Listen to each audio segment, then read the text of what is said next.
Chega aquela mensagem: o contrato vai renovar e o aluguel vai subir. De novo. E quando você faz a conta, sente um aperto. O seu aluguel subiu muito mais do que o seu salário. Agora segura uma pergunta comigo, porque ela vale bilhões de reais. Se você está pagando mais, alguém está recebendo mais. Quem? Porque dinheiro não evapora. Cada real a mais que sai do bolso de quem aluga vai parar em algum lugar. E entender esse caminho muda a forma como você enxerga a coisa toda. O aluguel no Brasil ficou caro por uma soma de forças que agiram ao mesmo tempo, e quase nenhuma delas tem a ver com um dono ganancioso. Tem a ver com uma máquina.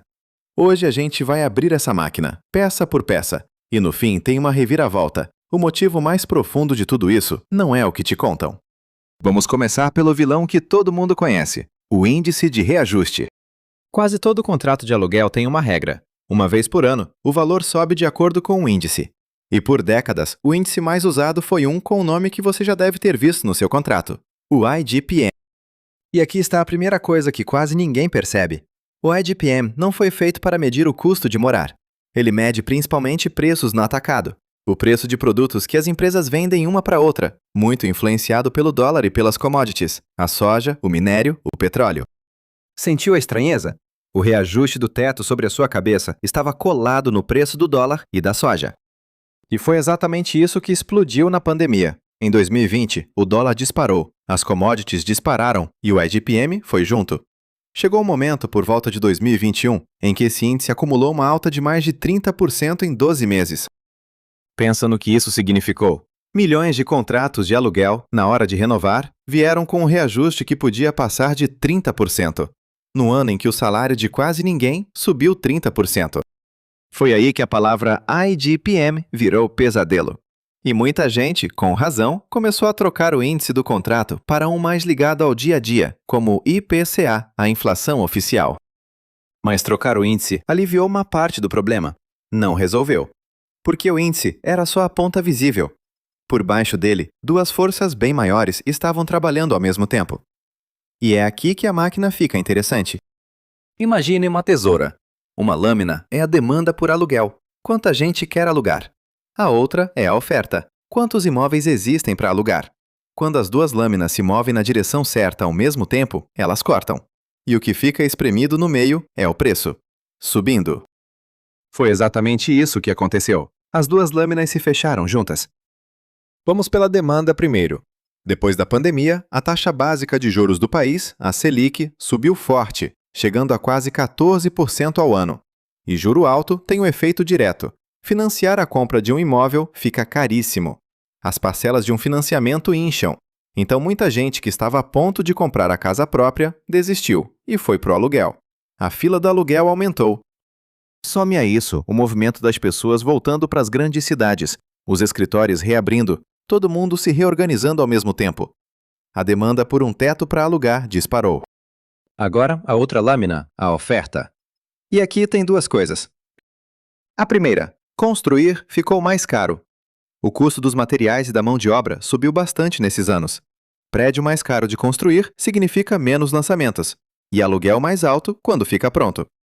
E a segunda é a parte que quase ninguém liga, mas que pesou muito nas grandes cidades. Um monte de apartamento que estaria disponível para você alugar por um ano simplesmente desapareceu do mercado. Para onde? Para o aluguel por temporada. Os aplicativos de hospedagem de curta duração. Muitos proprietários fizeram a conta e perceberam: alugar por diária, para turista, rendia mais do que alugar por ano para um morador. Então tiraram o imóvel do aluguel tradicional e botaram na temporada. Cada apartamento que vira temporada é um apartamento a menos na sua fila. A oferta para quem quer morar encolheu, enquanto a demanda crescia.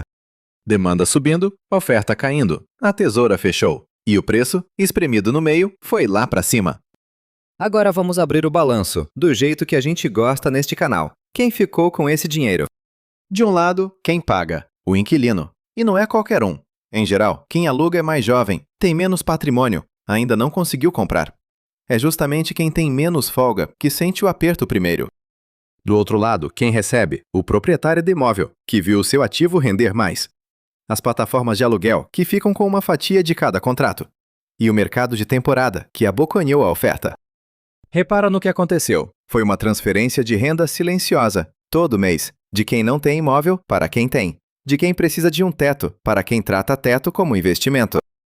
E isso nos leva à pergunta mais importante do vídeo. Por que, num país com tanto espaço, faltam imóveis a ponto de o aluguel espremer tanta gente? Aqui está a reviravolta. O discurso oficial é simples. É só a lei da oferta e da procura. E não é mentira. Mas é uma meia-verdade que esconde a parte mais importante. Porque a oferta e a procura não caíram do céu. Elas foram moldadas por uma escolha que o Brasil vem fazendo há décadas. Tratar a moradia cada vez mais como um ativo financeiro e cada vez menos como um direito de morar. Pensa comigo. O Brasil convive com um déficit histórico de moradia. A conta gira em torno de milhões de famílias sem uma casa adequada. Esse buraco nunca foi fechado. E um bem que falta de forma crônica é, por definição, um bem que só valoriza. Então, o imóvel deixou de ser só um lugar para viver e virou uma reserva de valor, uma proteção contra a inflação, uma fonte de renda. Quando a inflação corrói o dinheiro, quem tem imóvel sobe o aluguel para se proteger. Quando o juro sobe, comprar fica inviável e mais gente é empurrada para o aluguel. Cada engrenagem do sistema empurra na mesma direção. O teto vale mais como investimento do que como moradia. E aqui está o ponto. O aluguel caro não é um acidente de percurso. Ele é o resultado lógico de um país que transformou o direito de morar num produto financeiro. Você não está brigando com o seu proprietário. Você está pagando a conta de uma escolha coletiva que ninguém te explicou. Isso não quer dizer que você esteja de mãos atadas. Alguns pontos práticos, e não é recomendação de investimento, é informação. O índice do seu contrato importa. Um contrato preso ao IGPM se comporta muito diferente de um preso ao IPCA, principalmente em ano de dólar nervoso. Vale saber qual é o seu e negociar. A direção da Selic importa. Quando o juro cai, financiar volta a ficar viável. Parte da fila do aluguel volta a sonhar em comprar e a pressão alivia um pouco. Quando o juro sobe, a corda aperta de novo. E vale ficar de olho no próximo capítulo dessa história, porque a financiarização da moradia não parou. Estão surgindo no Brasil os fundos que compram prédios inteiros só para alugar, o chamado aluguel como serviço. Grandes investidores virando os seus futuros senhorios, de forma profissional em escala. É a próxima fase da mesma máquina. Então, na próxima vez que chegar o aviso de reajuste e vier aquele aperto, lembra, esse dinheiro a mais não sumiu e não foi só ganância de uma pessoa. Ele mudou de dono, saiu do bolso de quem precisa morar e foi parar no balanço de quem trata a moradia como ativo.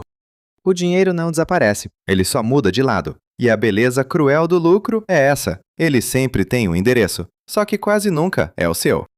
Se você entendeu por dentro como essa máquina funciona, faz uma coisa. Manda esse vídeo para aquela pessoa que está sufocada com o aluguel e acha que é só azar. E se inscreve no Por Dentro do Lucro, porque no próximo a gente abre outro balanço que ninguém te mostrou. Até lá!